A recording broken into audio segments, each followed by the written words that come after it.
بسم اللہ الرحمن الرحیم ایاک نعبد و ایاک نستعین۔ میں علی امین گنڈپور اللہ تعالیٰ کو حاضر ناظر جان رکھ کر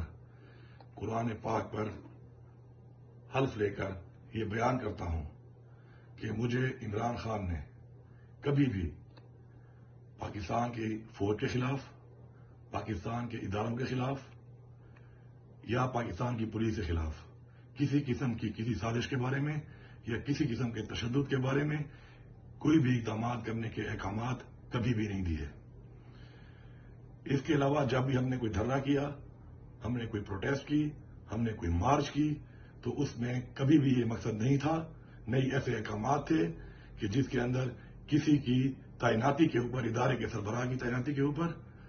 کسی قسم کی کوئی سازش یا رکاوٹ بننے کے لیے ہم نے کسی قسم کا کوئی اس طرح کا کوئی عمل کیا ہو۔ میں حلف دے کے آج 6 اکتوبر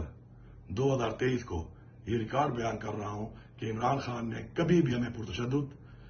اقدامات کا نہیں بولا اور اپنی گرفتاری کی صورت میں یا کسی بھی صورت میں کبھی بھی فوجی ترتیبات کے اوپر حملے کا یا پاکستان کے سرکاری املاک پر یا کسی کی پرائیویٹ املاک پہ حملے کرنے کے کبھی بھی احکامات نہ عمران خان نے دیے اور نہ ہی میں نے کبھی کسی کو دیے۔ میں اپنا یہ بیان پاکستان کی عدالتوں کے لیے، پاکستان کے اداروں کے لیے اور عوام کے لیے ریکارڈ کر رہا ہوں۔ پاکستان زندہ باد۔